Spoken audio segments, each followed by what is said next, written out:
কেন্দ্রকে মানবিক হতে বলল সুপ্রিম কোর্ট। বাংলাদেশে থেকে গত 5ই ডিসেম্বর ছেলেকে নিয়ে ভারতে ফেরেন অন্তঃসত্ত্বা সোনালী খাতুন। সেখানে এখনো আটকে সোনালীর স্বামী, প্রতিবেশী সুইটি বিবি সহ 4 জন।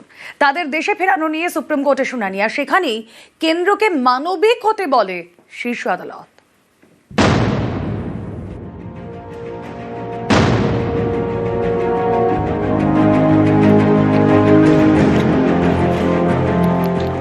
বীরভূমের পাইকড়ের সোনালী খাতুন প্রায় 6 মাস পর দেশে ফিরেছেন। গত 5ই ডিসেম্বর বাংলাদেশ থেকে মালদা হয়ে, সঙ্গে 8 বছরের ছেলে। এখনো বাংলাদেশে আটকে অন্তঃসত্ত্বা সোনালীর স্বামী দানিশ শেখ, প্রতিবেশী সুইটি বিবি এবং তার 2 ছেলে। এই 4 জনকে ফেরানো নিয়ে শুক্রবার শুনানি ছিল সুপ্রিম কোর্টে।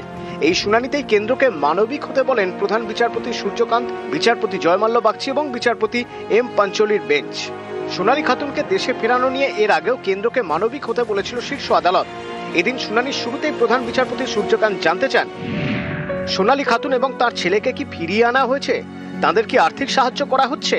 চিকিৎসায় কি সহযোগিতা করা হচ্ছে? সওয়াল জবাব চলার সময় সোনালীর বাবা ভদু শেখের আইনজীবী সঞ্জয় হেগড়ে বলেন, অন্তঃসত্ত্বা সোনালীর স্বামী দানিশ শেখ এবং আরও 3 জনকে ফেরানো হোক। এই 4 জনের বিষয়ে যা যা নথি রয়েছে সবটা সলিসিটর জেনারেলের কাছে পাঠানো হবে।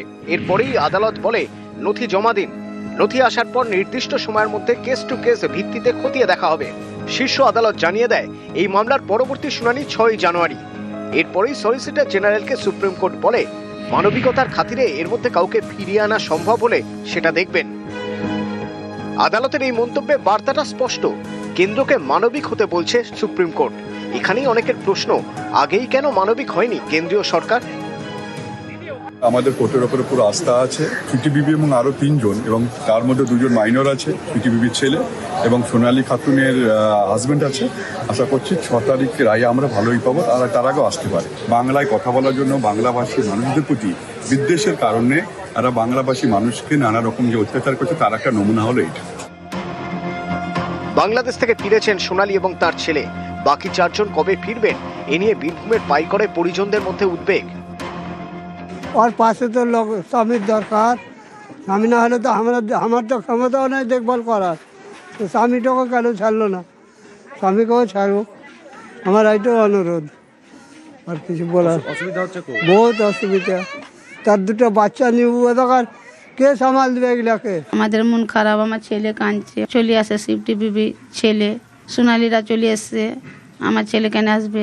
হ্যাঁ, আমার জন্ম এখানে, আমার সুইটিরও জন্ম এখানে। যখন জেল থেকে ছুটাই ওই তখনই আমার মেয়ের সাথে কথা বলেছি, আর আমি কথা বলতে পারি না। মুরারইয়ের 2 নম্বর ব্লকের পাইকড়। এখানকার বাসিন্দা সোনালী খাতুন, তার স্বামী দানিশ শেখ, প্রতিবেশী সুইটি বিবি। সকলেই দিল্লির রোহিণীতে পরিযায়ী শ্রমিকের কাজ করতেন। সেখানে বাংলা বলায় বাংলাদেশি সন্দেহে দিল্লি পুলিশ তাদের আটক করে। অভিযোগ, 26শে জুন সোনালী, তার ছেলে এবং স্বামী সহ 6 জনকে জোর করে পাঠিয়ে দেওয়া হয় বাংলাদেশে। 1 ডিসেম্বর বাংলাদেশের আদালত জামিন দেয় সোনালীদের। সেদিনই জেল থেকে মুক্তি পান। শেষমেশ গত 5ই ডিসেম্বর নাবালক ছেলেকে নিয়ে দেশে ফেরেন সোনালী। সোনালীর স্বামী দানিশ, প্রতিবেশী সুইটি এবং সুইটির নাবালক 2 ছেলে এখনো বাংলাদেশে। তাদের ফেরাতে কেন্দ্রকে মানবিক হতে বলল সুপ্রিম কোর্ট। নিউজ 18 বাংলা। আমাদের ছেলে আমাদেরকে ফিরিয়ে দেন।